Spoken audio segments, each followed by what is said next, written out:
My name is Captain Alana Brooks. I'm 36 years old. I served in the United States Army for 12 years with deployments across Afghanistan, Iraq, and Somalia. 3 tours, 1 medical discharge. No parade when I came home. No medals displayed on the wall. Just a duffel bag, worn boots, and a back that hasn't known rest in a decade. At 12:03 a.m., I stood on the porch of a house I bought with everything I had. $480,000. Every combat paycheck. Every re-enlistment bonus. Every dollar I didn't spend on myself so my family could have something they always said we deserved, a home. It was cold that night.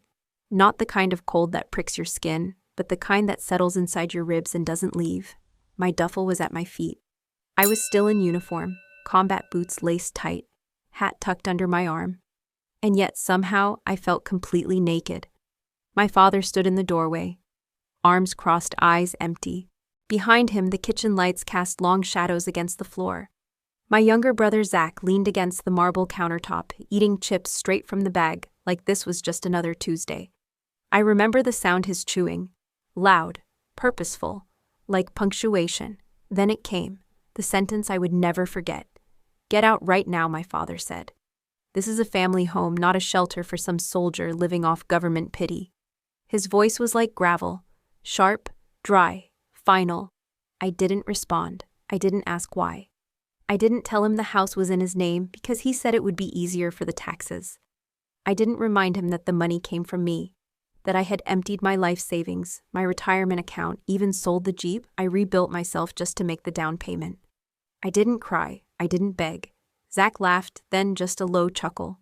He didn't look at me, just shook his head and said, "Told you she'd come crawling back."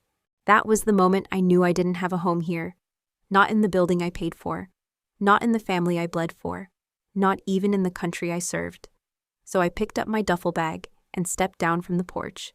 Not a single person followed me. I walked to the end of the driveway, then kept walking. There was no car waiting, no plan. Just my footsteps and the distant hum of the streetlight above. My fingers curled around the handle of my phone, but I didn't know who to call. Not for comfort, not for help. Instead, I remembered. I remembered where every dollar had gone. I remembered how they came to me 2 years ago with big dreams and empty pockets. My mother had said, "We found the perfect place, Alana. Enough room for all of us. Finally a real home, but we need your help. You've always been the one we can count on." I had believed her. I had wanted to believe her. At the time, I was stationed in Djibouti halfway through my 3rd deployment. I barely slept, barely ate, barely survived.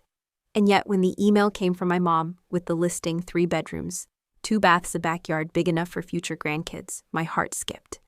I sent the money in 2 large transfers, $200,000 from my savings, $180,000 from my retirement, the rest from my investment account I'd been building since officer training. I told them to put the house in their name. I didn't care, as long as it was ours. For the next 2 years, I kept sending money for furniture, for repairs, for a renovation project that apparently turned my old room into Zach's podcast studio. I didn't question it. I was too busy making it back alive. And now, on my first night home, I was sleeping in a borrowed car, with my head against a cold window and my bank account reading $242. At 12:51 a.m., I pulled out my phone again. This time, my hands didn't shake. I scrolled past my mother, past Zach, past the 24 contacts I hadn't spoken to since my academy days. And then I found her. Lena Duval. We met 6 years ago during a joint audit operation between the Army and the Office of the Inspector General. She worked compliance, sharp as a razor. Back then, I helped her flag a major procurement fraud involving a private contractor. She told me, half joking, "If you ever need help flipping a script, give me a call." I dialed. She answered on the second ring. "Alana Brooks," she said, voice alert. "That you?" "Yeah. I need to send you some documents. Family trust, property transfers, bank logs. Something's not right." She paused for a second, then said, "Send it. I'll route it up." That was all. 1 call. That's all it took. I didn't scream. I didn't threaten. I didn't slam a door or burn the house down like they probably feared I would. I just made 1 quiet, legal, precise move, and went to sleep in the car with the heater on low and my jacket wrapped around my knees. At 7:12 a.m., a convoy of black SUVs pulled up to my parents' home. By 7:19 a.m., agents with jackets labeled FBI stepped out and walked toward the front door. By 7:21 a.m., my father opened the door. He didn't even have time to change out of his robe. Zach was still in bed. My mother was making coffee. They turned pale before the first question was even asked. I watched from the gas station across the street, sipping a lukewarm cup of instant brew.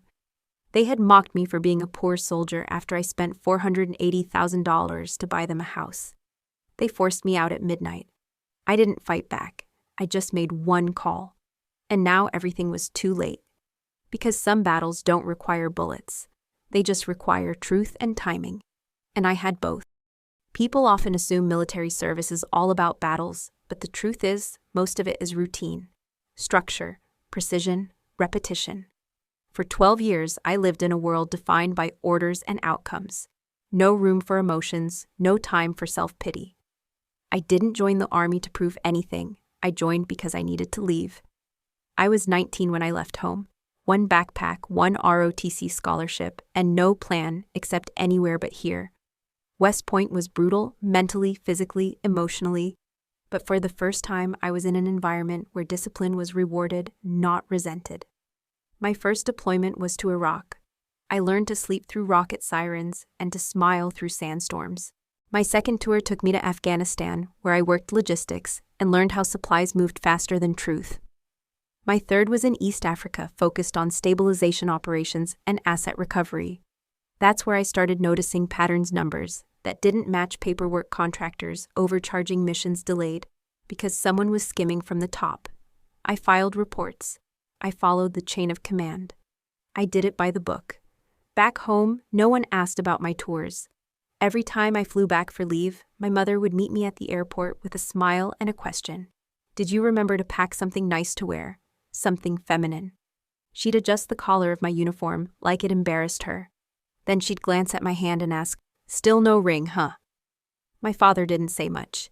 He'd nod, ask if I wanted coffee, then go back to his recliner. Zach, my younger brother, barely looked up from his phone. I became background noise in my own family, like an old photograph no one had the heart to take down, but no one cared enough to dust off either. I never brought up the firefights, or the injuries I'd seen, or the friends I'd lost. I just answered their questions, small talk, superficial. I knew better than to bring depth to a dinner table that only served comfort. But even if they didn't value my service, I still tried to be useful. When Dad's business was struggling, I sent money every month. When Mom's back surgery wasn't covered in full, I wired the difference. When Zach wanted to switch majors for the third time and needed help with tuition, I paid it quietly. I didn't expect parades. I just wanted to belong somewhere. I thought family was supposed to be that place. It wasn't. My mother has this way of speaking that makes you feel like you're disappointing her even when you've done nothing wrong. It's a tone soft but sharp, a sentence shaped like a compliment but delivered like a wound. She never raised her voice. She didn't have to. When I was 12, she told me, "Alana, you're strong. That's good. But strength is only attractive when it knows how to soften." When I got promoted to captain, she asked, "That's great, honey. But do you think maybe men get intimidated by that?" She didn't mean to hurt. At least I don't think she did. I think she genuinely believed she was guiding me toward what she considered a better life, a more acceptable life. She believed in appearances, in curated perfection, in the idea that family should look good, sound good, behave well at cookouts, and never talk about things that make others uncomfortable. So when she came to me about the house, she made it sound like an invitation, like a homecoming. "We found this beautiful place, Alana. It's in the suburbs. 3 bedrooms, 2 baths, a wraparound porch. Enough room for when Zach gets married and for you if you ever, settle down. But the mortgage is a little high. Your dad and I can cover part of it. If you could help with the rest, it would finally feel like a home, for all of us." I was overseas when she asked, Djibouti to be exact. I hadn't slept in 36 hours, had just come off a convoy escort that went sideways because of a communications blackout. But I read her email and stared at the photos she attached. The house looked peaceful, white siding, blue shutters, a big tree out front. It reminded me of something out of a childhood dream I barely remembered. I didn't hesitate. I transferred the money 2 days later. $200,000 from savings, $180,000 from retirement, and another $100,000 over 6 months for renovations and furnishings. All in my parents' name because that's what Mom said would keep things simple. I never once thought to ask for my name on the deed. Not because I didn't care, but because I trusted them.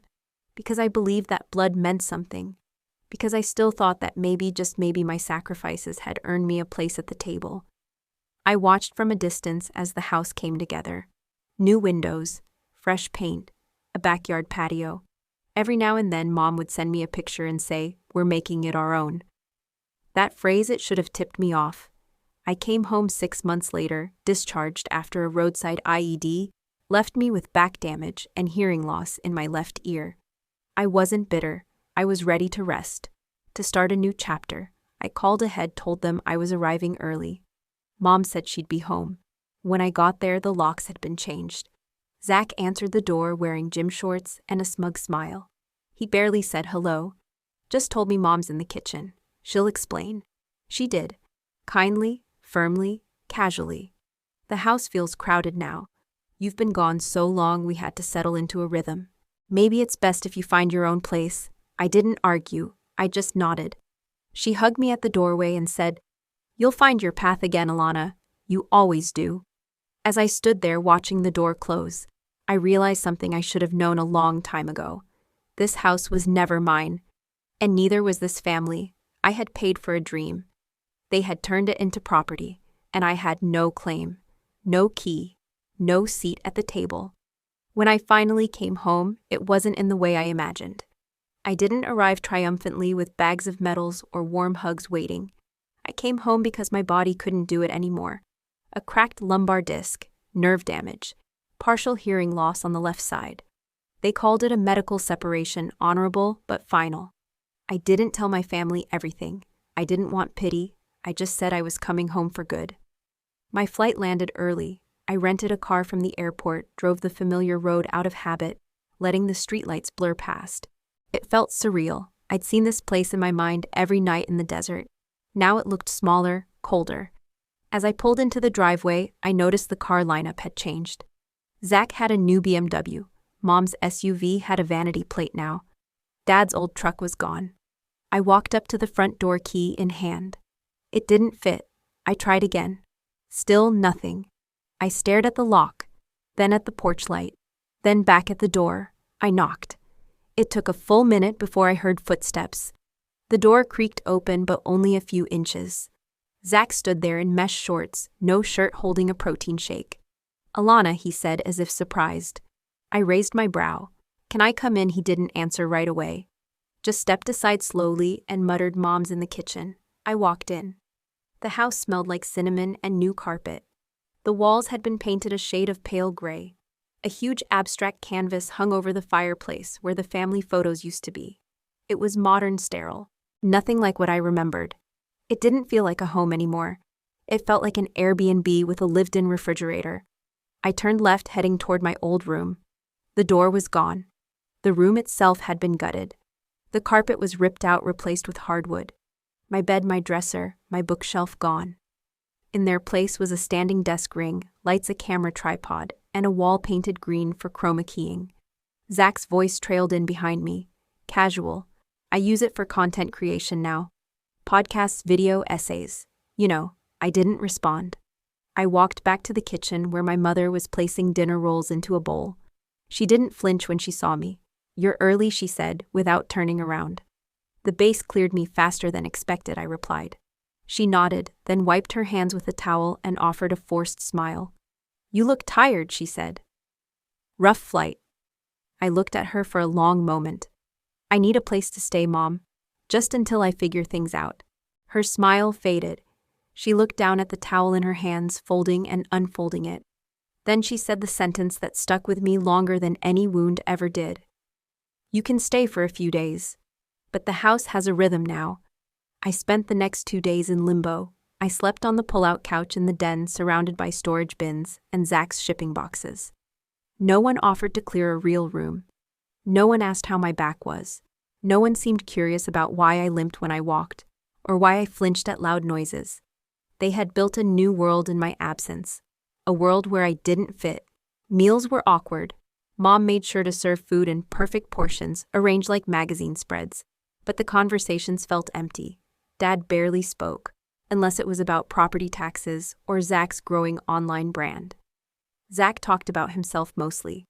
He had a podcast now, an affiliate deal with a vitamin company, and a girlfriend named Shay, who had a tattoo of a sword down her spine. On the third evening after dinner, I offered to do the dishes. Mom declined. Instead, she asked me to sit in the living room. The tone of her voice made my spine stiffen. That tone, soft, measured, deadly. She sat across from me, legs crossed, hands folded in her lap.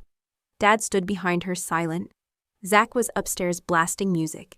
She began with a compliment. "You've always been the responsible one, Alana. So organized, so independent." Then the turn. "But we've developed a system here. We all have our routines. Zach works late hours. Your dad and I get up early. It's just, the house feels different now, and it's important to keep the peace." I nodded slowly. "Are you saying you want me to leave?" She didn't blink. "I'm saying this house is full. Temporarily, of course. But yes, we think it's best."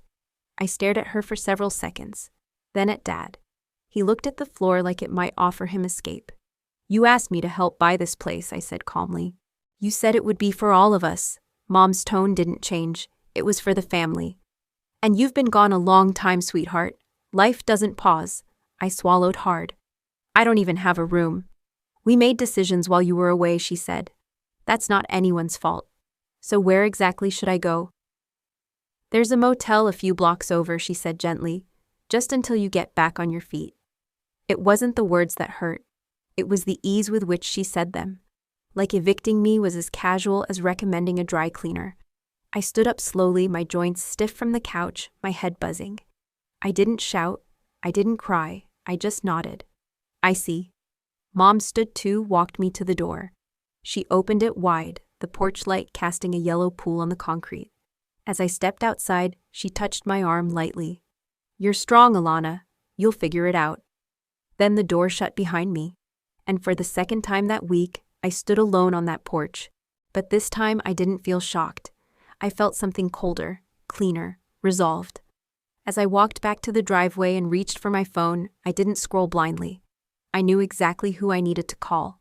Not for revenge, for clarity, for truth, and maybe for justice. You don't just wake up one day and realize your family doesn't love you. It's not an explosion, it's a slow leak. 1,000 little signs that whisper before they scream. And I heard those whispers for years. I just chose to pretend they were wind. I remember the Thanksgiving after my first deployment. I had flown home straight from Kabul, still smelling of diesel and dust. At dinner, my mother passed the turkey, but not before saying, "You know, Alana, maybe next year you'll bring home a man instead of a medal." Everyone laughed, except me. Then there was Zach, my younger brother, her golden child. He crashed his car sophomore year drunk. I covered the repair bills and the fine. I didn't even get a thank you. But I did overhear Mom say Zach's just figuring himself out. Alana always had her little army paychecks to fall back on. They made jokes about me like I wasn't even in the room. "Don't ask Alana to pick the movie," Dad said, "once she only watches war documentaries. She might start crawling on the floor." Even when I sent money, always through Mom, no one ever acknowledged it. When I asked how the mortgage was going, she'd reply, "You wouldn't understand. These are grown-up things. Grown-up things." Like my 3 deployments didn't count as adulthood. I began noticing the mail. Letters I sent went unanswered. Birthday cards for Zach returned unopened. Once I flew home for a surprise visit. I stood on the porch for 15 minutes before Mom opened the door and said, "Oh, we thought you were in Iraq again." That was 3 months after I'd come back. At one point, I started to think I was the one imagining it. Maybe I expected too much. Maybe they loved me in their own way. That's what people always say when they don't want to admit the truth. But love doesn't ask you to disappear. Love doesn't wait until you're thousands of miles away to start using your money. When I wired that $480,000 for the house, I did it out of trust. Mom said this house will finally bring us together. It'll be our place. I pictured barbecues, laughter, maybe even quiet mornings with Dad on the porch. But the first time I visited after the sale, my key didn't work. She said the lock was changed for security reasons. That was when I started to feel it deep in my bones, the chill of being uninvited from your own life. And yet I told myself, they're just adjusting. I believed it so much I became blind. Until I saw the name on the mailbox one day. It didn't say Brooks anymore. It said Zachary S. Brooks and Elaine D. Brooks. No Alana. Still, I stayed silent. I kept giving. Even after Mom joked to her friends at a family gathering, we always knew Alana would come in handy someday. Military girls don't need much. I laughed along. I should have screamed, but I didn't. Because when you've been trained to survive war, you think you can survive anything, even a slow betrayal. I couldn't sleep the night they kicked me out. Not from grief, not from shock, from clarity. For the first time in years, I wasn't making excuses. I wasn't rewriting their cruelty into misunderstanding. I was just still. And that stillness let the pieces fall into place. I booked a cheap motel room 15 minutes from my house, and sat at the little desk with a cup of vending machine coffee that tasted like cardboard. I opened my laptop. My military backpack was the only luggage I had, and inside it was every important file I'd saved over 12 years, including the wire transfer receipts. $480,000, sent over 5 years, not in one go. It started small, $5,000 here, $10,000 there, for the foundation Mom had said, for the down payment, for the new water heater, for Zach's student loans. He needs help if he's going to finish college. I always said yes, because I thought I was building something we'd share. But that night I organized every transfer, opened my online bank archive, and started a spreadsheet. That's when it hit me. Every payment I'd sent had gone to accounts in my mother's name alone. None in joint accounts, none in my father's, none with my name listed, no co-ownership filings, no joint titles. I opened the county property records. I'd never checked before. I trusted them. I didn't need a contract. This was family. But the house, our family home, was listed solely under my parents' names. Purchased 5 years ago. Paid in full. No mortgage. There was no trace of me. I wasn't even listed as a resident. They hadn't forgotten me. They had erased me. I stared at the screen for a long time. My reflection, faint in the glass, looked tired but unshaken. This wasn't betrayal that exploded. It was betrayal that had been filed, documented, notarized, and archived. They had planned this, piece by piece, gently, professionally, and thoroughly. And I had walked into it with open hands. I thought about calling them, about yelling, about showing up the next morning with every receipt and demanding answers. But what would that do? They knew. They made this choice.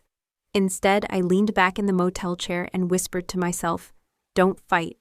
Don't beg." I opened a blank document. I started drafting a summary of every transaction.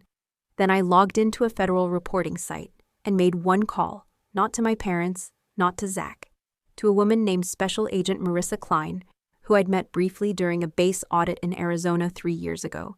At the time, she told me, if you ever spot misuse of federal money, anything that smells off, call me directly. That night, I did. I didn't tell her everything, just enough. And she listened. The clock read 3:07 a.m.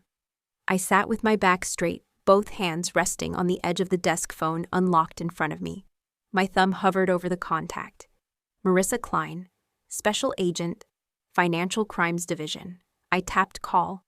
It rang once, then twice. Then I heard her voice, groggy but alert. "Klein, this is Captain Alana Brooks. We met in Arizona 3 years ago. You said if I saw anything that didn't sit right." Silence for a beat. Then, "Yes, I remember. Talk to me. I've been sending money to my family over the past 5 years, nearly $500,000, all from my military compensation, all intended to support a home I was told we were building together. But I discovered last night the house is entirely under their names. No mention of me, no stake, no rights. Do you have records? I have everything, transfers, emails, messages requesting the money. I just checked the property records myself. Paid in full, no mortgage. They've locked me out." Another silence. A deeper one. "And all the payments came from your official accounts, your service pay." "Yes. Some tied to my deployment bonuses. And they knew. They phrased it like emergencies. education, health, renovation. It looked like family support, but it wasn't. Her voice lowered, sharpened. Captain Brooks, are you in immediate danger? No. I'm not calling for protection. I'm calling for truth. Another pause. Then, send everything. Today. Include a summary timeline and your authorization for us to investigate. I closed my eyes. I already drafted it. I could hear her tapping keys. She didn't say I'm sorry. She didn't say, that's awful. That's why I called her. She didn't pity. She acted. I'll get back to you soon, she said. This isn't small, but we don't treat financial betrayal as background noise anymore. Not when it crosses federal lines. I ended the call. No anger, no tears, no satisfaction yet. Just one simple thought. They think I'm powerless. They think I'll vanish. But I've always known how to hold a line quietly, precisely. And I'd just drawn one. It started with a knock, not a bang, not shouting, just 3 deliberate knocks. Calm, composed, federal. I wasn't there, of course. I didn't need to be. The 1-bedroom apartment I'd found after they kicked me out had terrible insulation, but the light poured in every morning like it had something to say. That morning, I let it. My phone vibrated once, then again, then rang. It was Marissa. Brooks, it's happening. She didn't need to say more. She forwarded a link. Local news. Breaking federal agents raid suburban home in ongoing financial fraud investigation. The address was mine, or had been. I turned the volume up on the video embedded in the article. There it was, my family's perfect house, with its red-painted shutters and the custom landscaping Mom insisted on. A row of black SUVs lined the curb. Men in windbreakers moved with practiced urgency. One held a clipboard. Another carried an evidence box. Dad stood on the porch, hands raised, pale as the siding behind him. Mom was half sobbing, half arguing with an agent who didn't flinch. Zach wasn't visible, likely hiding or worse, trying to frame the story. The anchors were speculating about military benefits, fraud, unauthorized acquisition of federal housing support, and misrepresentation of legal ownership. They were guessing, but not wrong. It hadn't taken long. Once I submitted the compiled records, every bank transfer, every annotated text, every email using words like, trust me, this is your legacy, and just sign here, Marissa's team acted quickly. The ownership structure of the house alone was suspicious enough: 0 contributions from my parents, full ownership in their names, and no paper trail indicating any form of repayment, rent, or gift acknowledgement. But it wasn't just the house. Apparently, while digging, the agents uncovered other discrepancies, my father claiming veteran-related deductions he wasn't entitled to. My mother applying for multiple dependent support grants, using my name without consent. Zach's university financial aid applications falsely stating he was a dependent of a disabled veteran. What they didn't know, what I didn't even know until the investigation pulled it forward, was how deep the fabrication ran. They'd used me, not just emotionally, not just for shelter, but to build a house of cards entirely on my service, my records, my sacrifice. And now it was crumbling. Reporters swarmed the sidewalk. Neighbors peeked through curtains. One shouted something I couldn't hear. The video cut just as my mother in a bathrobe was escorted into a black vehicle. I didn't watch it again. I didn't cry. I didn't gloat. I just stared at the still image that followed the porch, empty door ajar, the flag I'd once gifted them half folded and resting on the steps. A relic of someone they used to know. A symbol they misused. The military doesn't teach you how to feel about betrayal, but it teaches you clarity, procedures, protocol, restraint. They taught me how to carry a wounded soldier without breaking down, how to write letters to families I'd never meet, how to hold my voice steady under fire. And now those same skills let me walk through this without a single scream. The house I paid for had been turned into a lie. Now it was a crime scene. I'd spent 12 years learning how to serve something bigger than myself. And somehow I'd brought that discipline back home, not to war, but to truth. This wasn't revenge. This was accountability. I never intended to speak to them again. But the FBI needed statements. And part of me, still human, still aching, wanted answers. Wanted closure, even if it came wrapped in denial. The first call was from my mother. I didn't answer. She left 6 voicemails in the span of an hour, each one with a different tone. The first was pleading, the second confused, the third accusing, By the sixth, she was sobbing. It's all a misunderstanding, Alana. They're making it bigger than it is. You know we never meant to hurt you, but they did. Over and over. That night I received an official request from the legal team. We're arranging interviews with family members. We recommend you remain available for cross statements. So I agreed. It wasn't at my apartment. It was neutral ground, a beige government building with buzzing lights and windows that didn't open. A place designed for facts, not feelings. I sat in a small room. Glass window on one side, a folder in my lap. I didn't touch it. They brought in Zach first. He looked thinner, edgier, still in designer sneakers, though some things never changed. He sat across from me, arms crossed like it was high school again. You think this is justice, he snapped. You ruined our lives because you couldn't take a joke. You were always dramatic. A joke, I said nothing. Let the silence press against him. I didn't even know Dad used your papers. That was between him and Mom. I was in college. Which I paid for, I said quietly. He flinched. You think I asked you to know? You just accepted it without question. Like everything else. He leaned back. You're not perfect either. You think just because you wore a uniform, you get to act like some moral judge? I met his eyes. No. I think because I wore a uniform and followed every rule, I deserved not to be stolen from by my own blood. He had nothing left to say. They brought in Mom next. She entered with a calm facade. Lips pursed, hair, done as if image alone could salvage meaning. Sweetheart, she said before even sitting. I know this looks bad, but families do things for each other. That house, it was supposed to be ours. Yours too, of course, but for all of us. You signed your name over mine, I said. That wasn't unity, that was theft. She smoothed her blouse. You never said you wanted your name on it. I didn't think I needed to. I thought we trusted each other. She shifted.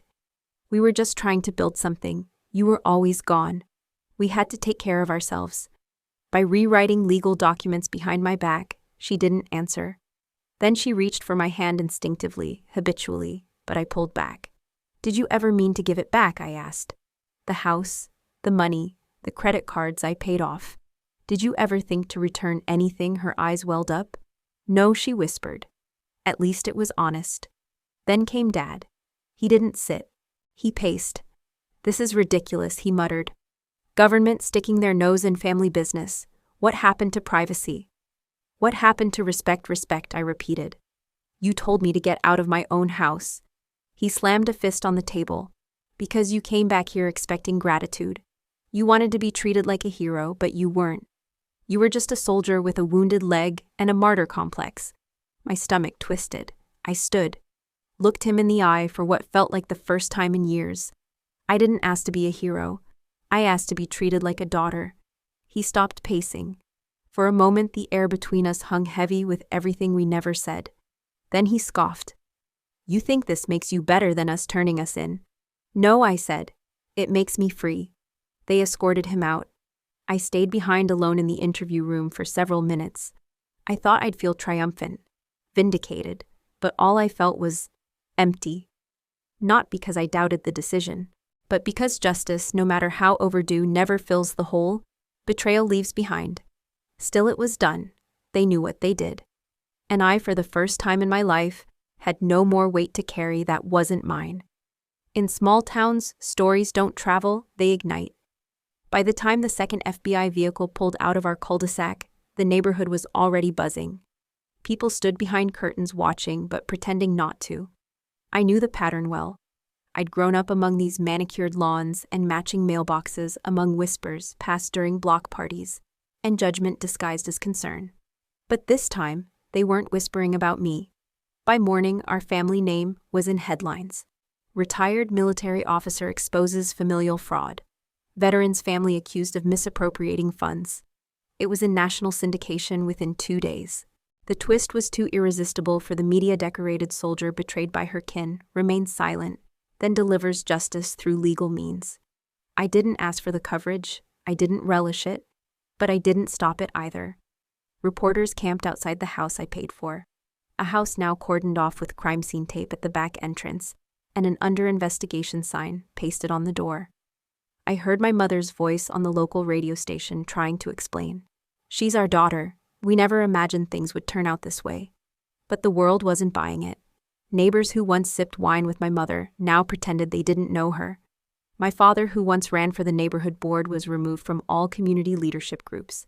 HOA issued a formal statement of disassociation. Zach's job at the real estate firm suspended him indefinitely. Apparently, clients were uncomfortable doing business with someone being investigated for conspiracy to defraud a veteran. One afternoon, I passed by the old church we all used to attend.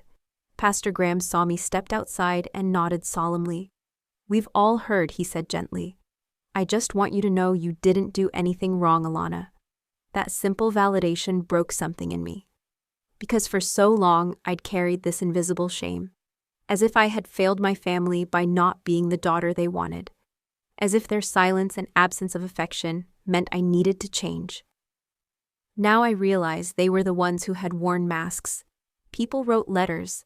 Veterans from across the country reached out online. Some said they'd been through similar betrayals. Others simply thanked me for choosing justice without vengeance. One message stayed with me: you didn't destroy your family. You uncovered the truth they built their lies upon. But not everyone was sympathetic. A few voices, usually anonymous ones on the internet, accused me of going too far. That family is sacred. That blood should be protected no matter what. I didn't reply to those. I didn't need to, because I knew what sacred meant. I'd watched men and women die defending it, and I knew this wasn't vengeance. This was consequence. My family's world unraveled not because I tore it apart, but because they'd built it on deception and thought I'd never notice, thought I'd keep paying, keep nodding, keep stepping aside. What none of them understood was this: silence is not consent, and compliance is not love. They gambled on my loyalty. They lost. And now, for the first time in my life, I wasn't the one carrying shame. They were. You'd think I'd feel victorious. I didn't. I remember sitting alone in the small apartment I had rented 2 towns over. The floor still smelled of new carpet. My uniform hung untouched in the hallway closet. The headlines were still spinning, the notifications still pinging. But me, I was just sitting on the edge of the bed staring at the silence. There was no music, no champagne, no cheers. Only stillness. And inside that stillness, a strange, unfamiliar quiet in my chest. Not happiness, not pride, just weightlessness. As if the armor I had worn for years, built from silence, duty, and forced humility, had finally slid off. It wasn't a clean break, more like an ache easing. I didn't hate my family. I don't think I ever did. Even after they betrayed me, humiliated me, pushed me out of a home I paid for, they were still the people who shaped me, for better or worse.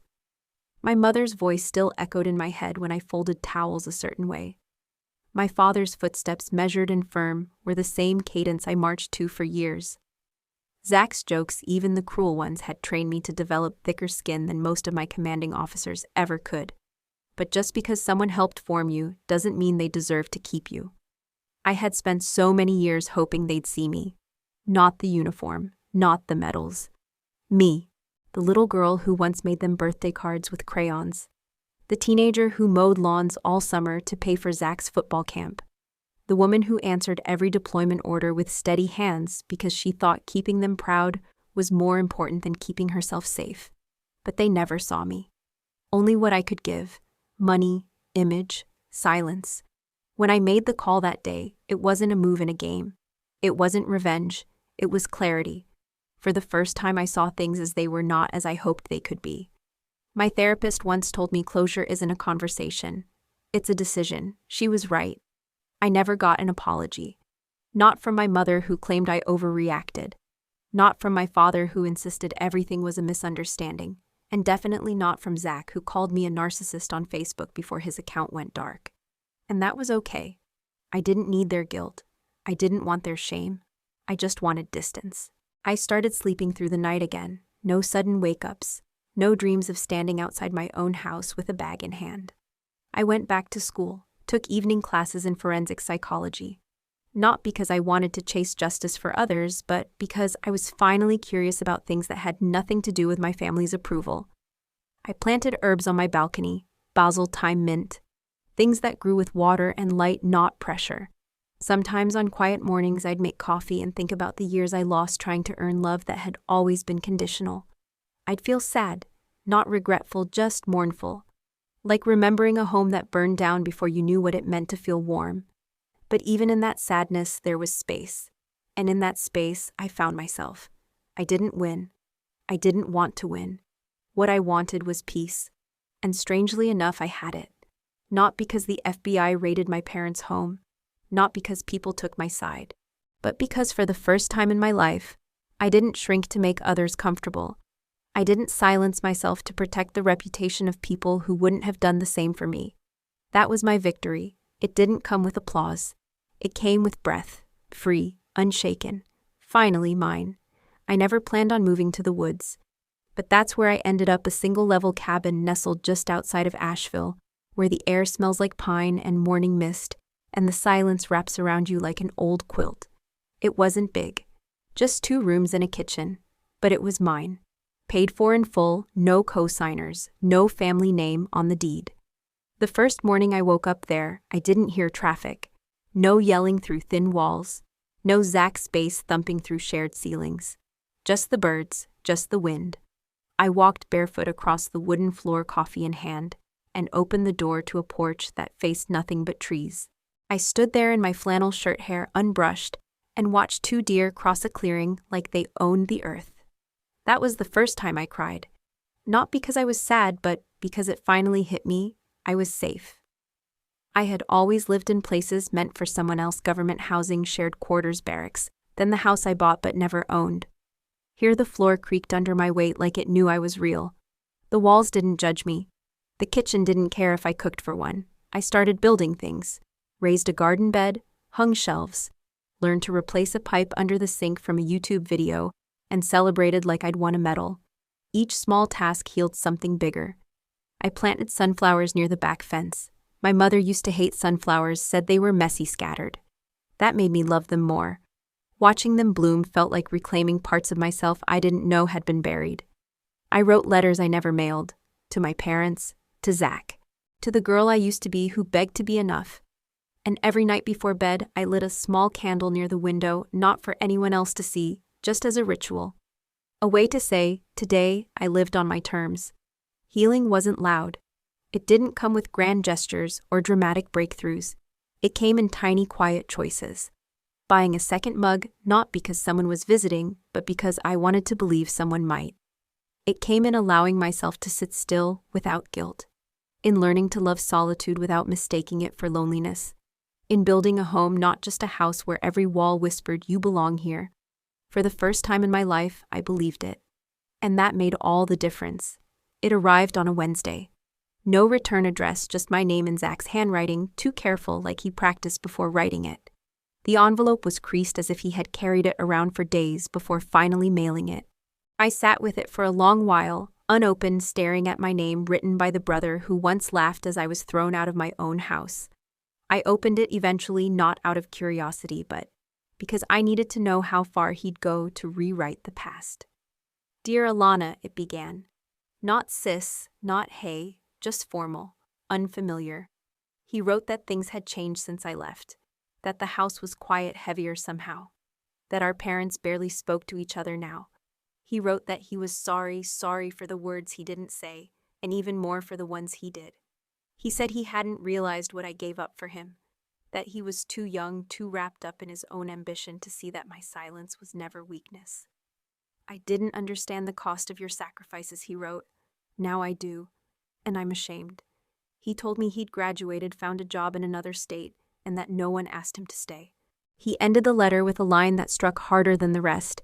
"If you ever want to talk, just talk. I'd be grateful." I folded the letter neatly and tucked it back into its envelope. And then I placed it in the top drawer of my desk between a field journal and an old military coin. I didn't throw it away, but I didn't respond either. Forgiveness is complicated. It's not something I owe him, not yet, maybe not ever. He apologized, yes, but for himself, for his conscience, for his healing, not for mine. And I wasn't angry anymore. Not really, I was just done carrying their weight. My silence wasn't revenge, it was freedom. I went back to my garden that afternoon, barefoot in the grass, letting the soil ground me in the present. The sunflowers were turning toward the sun. I didn't need closure from Zach. I had created my own. That letter still sits in the drawer. Some days I read it again, and every time I feel less of the old ache. It's not because I've forgotten. It's because I finally learned how to live without needing their approval. There's a sound the forest makes when everything else goes quiet. It's not silence, not really. It's breath, whisper, motion. I hear it now as I walk alone through the trail behind my cabin. The pine needles crunch gently beneath my boots, and the wind brushes against the trees like it remembers I'm here. Not to fight, just to be. 12 years ago, I wouldn't have understood this kind of stillness. I measured worth in deployment's medals and bruised ribs. I thought strength had to be earned through pain. But peace was earned by letting go. Letting go of their voices, of my need to be welcomed back, of that night at 12:03 a.m. when I stood on the porch of a house I paid for, and heard my own father say, "Get out right now." And I did. I didn't scream. I didn't argue. I just walked away and made one call. That was all it took. No vengeance, no weapons, just truth finally unburied. I am not proud of what they lost. I'm not happy about the headlines. But I didn't lie for them. I didn't carry their shame anymore. I didn't need a battlefield to fight back. I just needed the truth and my voice.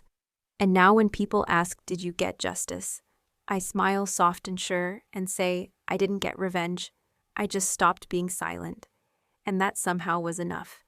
Sometimes I replay that night like a training film in my mind. The night I was pushed out of my family's house, wearing the same uniform I wore when I pulled soldiers out of burning wreckage. When my mother stood in the hallway with folded arms, my father looked past me like I was furniture, and Zach, my brother, laughed with a glass of wine in his hand. 12 years of service, 3 tours, $480,000. And they said it wasn't my home. I remember how heavy my bag felt that night. Not because of its weight, but because I knew without a word that something in me had broken for good. The kind of break that doesn't bleed, just quietly splits. But I also remember what happened 3 days later. Stepping through the front door of this cabin for the first time. The wood smelled like pine and varnish. The kind of smell that told you this place was meant to be lived in slowly. No one's voice echoed through the hallway. No reminders of what I wasn't. Just a key in my own hand. A roof that belonged to no one else. 4 windows facing the forest, and the first breath I'd taken in years that didn't feel borrowed. The silence here isn't lonely. It's safe. I planted herbs along the back porch, fixed the porch step that creaked, started writing letters to the families of the men and women I served with, just to tell them one more story, one more memory before time buried them. I wake up now to birds instead of shouting. I drink coffee from a chipped mug that doesn't match anything. And I don't miss their approval. Not anymore. Because I have something better. A life that I built, alone. And that's not sad, it's sacred. And when I think about that house, my old house, I don't feel fire in my chest. I feel distance, I feel perspective. I was called a poor soldier, dismissed like a stranger. But now I'm the only one still standing on solid ground. Before we say goodbye, I'd love to ask, where are you watching from? Is it a quiet morning with a warm cup of coffee, or a late night where stories like this keep you company? Let me know in the comments. I read everyone with gratitude. And if this story touched your heart, please consider subscribing to the channel. Not just to hear more stories like this, but to be part of a community that still believes in kindness, healing, and second chances. Thank you for spending your time with me today. Wherever you are, I hope you carry this story with you, and remember, sometimes the miracle doesn't knock on your door. It waits quietly until you're ready to open your heart. I didn't fight back. I just made one call. And somehow, that was enough. Captain Alana Brooks.